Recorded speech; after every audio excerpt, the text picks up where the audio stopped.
الحمد لله رب العالمين والصلاة والسلام على خاتم الأنبياء والمرسلين سيدنا محمد وعلى آله وصحبه أجمعين. أعوذ بالله من الشيطان الرجيم. فأما من أوتي كتابه بيمينه فسوف يحاسب حسابا يسيرا وينقلب إلى أهله مسرورا وأما من أوتي كتابه وراء ظهره فسوف يدعو ثبورا ويصلى سعيرا إنه كان في أهله مسرورا إنه ظن أن لن يحور بلى إن ربه كان به بصيرا. سبحانك لا علم لنا إلا ما علمتنا إنك أنت العليم الحكيم. رب اشرح لي صدري ويسر لي أمري واحلل عقدة من لساني يفقه قولي واجعل لي وزيرا من أهلي رب زدني علما وارزقني فهم. میرے گرامی قدر بھائیوں بہنوں اور بچوں، قیامت کا منظر، میدان محشر کا منظر میرے اور آپ کے سامنے موجود ہے.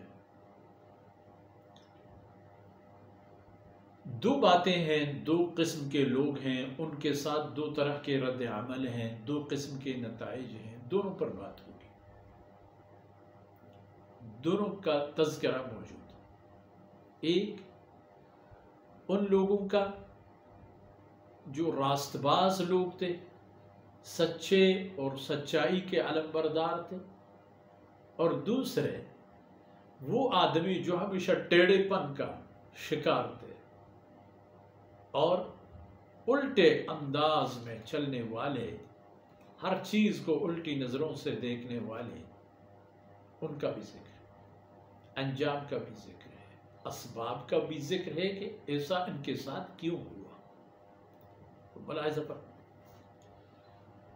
فَأَمَّا مَنْ أُوتِيَ كِتَابَهُ بِيَمِينِهِ،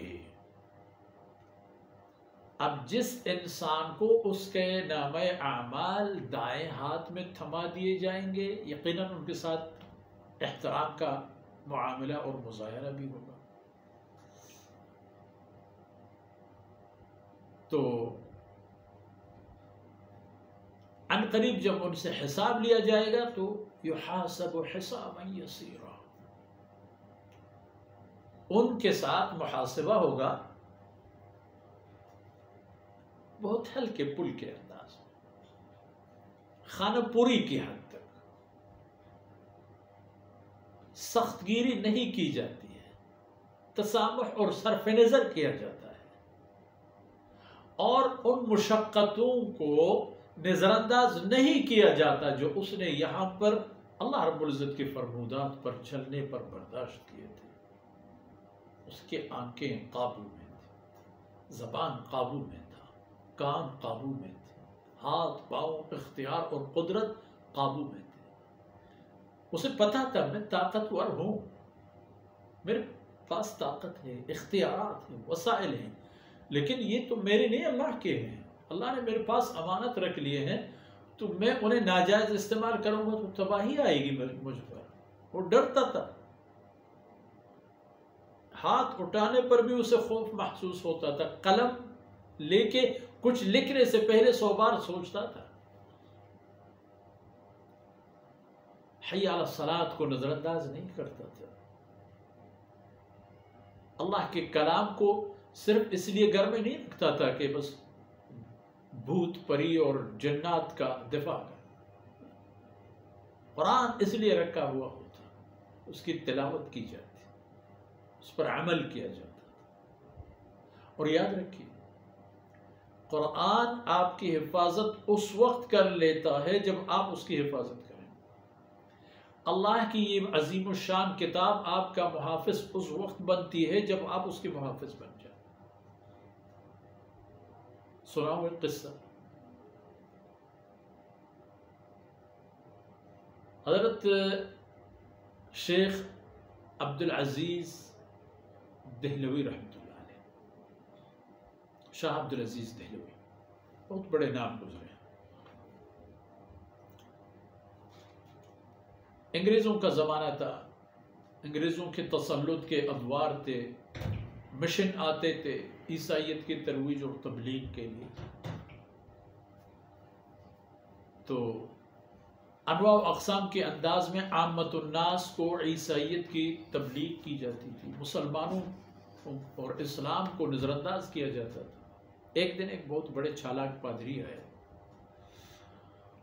اور اس نے اعلان کیا کہ مسلمان اپنے کسی بڑے عالم کو لے آئے میرے پاس، وہ عالم قرآن پاک لے لے، میں آؤں گا تو اپنے انجیل لے کر ایک بہت بڑی آگ جلائیں گے، دونوں آگ کے قریب کھڑے ہو جائیں گے اور اپنی کتابوں کو آگ میں ڈالیں گے، جو کتاب جل گئی وہ باطل، جو نہیں جل گئی وہ حق۔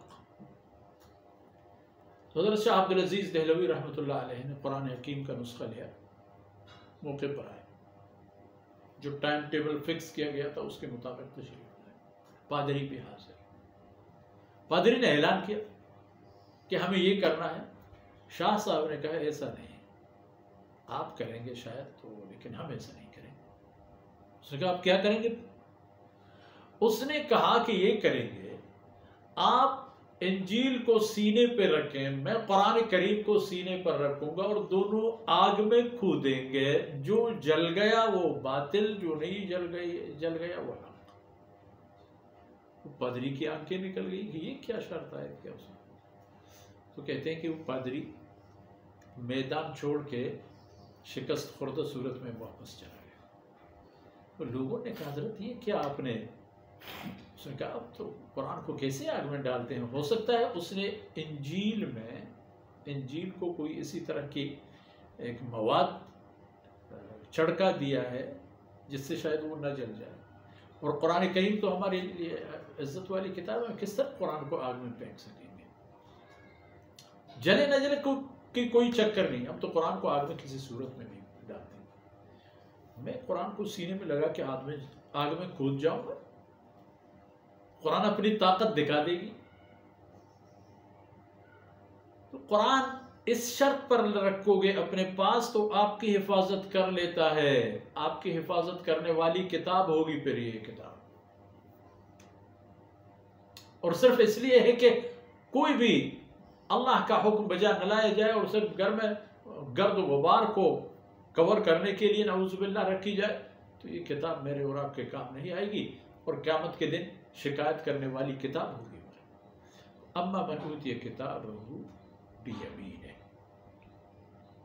پھر کیا ہوگا؟ ہلکی پھلکی بہت اچھے انداز میں چھوٹی موٹی باتوں کو خاطر میں نہیں لائیں گے اور ان مشقتوں کا احترام کیا جائے۔ وَكَانَ سَعْيُهُ مَشْكُورًا، اللہ فرماتے ہیں اپنے بندوں کے جو انہوں نے دنیا میں محنتیں کی ہیں، اللہ کی بندگی میں اپنے آپ کو مشقت میں ڈالا ہے، ان کی ان محنتوں کی قدردانی کی جائے گی۔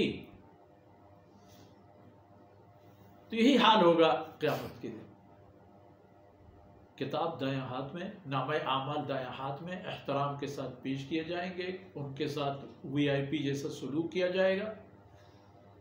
وَيَنْقَلِبُ إِلَىٰ أَهْلِهِ مَسْرُورًا، ایک اور مقام پر تو مزید اندازوں کا ذکر ہے، مزید حالات اور کیفیات کا تذکرہ ہے، انشاءاللہ اللہ نے زندگی دی تو وہ باتیں اپنی جگہ پر عرض کریں گے۔ مگر یہ ہے کہ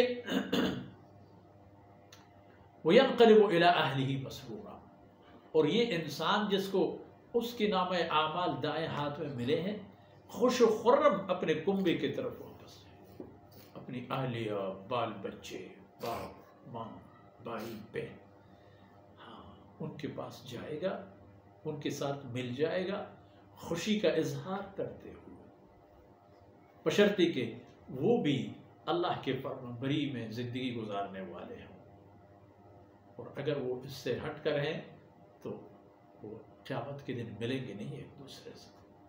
لیکن جو دنیا میں اللہ کی بندگی میں اکٹھے رہے، ایک کنبہ کی صورت میں قیامت کے دن بھی ان کا منظر اور حال یہی ہوگا کہ ایک ہی گھر، ایک گھرانہ، ایک کنبہ، تعیش اور تفریحات کے ہزاروں اسباب اور سامانوں کے ساتھ۔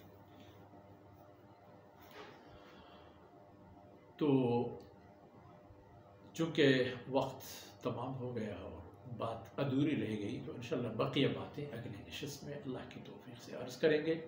اللہ رب العزت ان لمحات کو ہمارے اور ہمارے والدین اور ہمارے اساتذہ، ہمارے کنبہ اور اولاد، ہمارے دوست و احباب اور ہمارے تمام حاضرین اور ناظرین کے حق سے قبول فرمائے اور درگزر فرمائے ہماری کوتاہیوں سے۔ وصلی اللہ علی نبینا محمد وعلی آلہ وصحبہ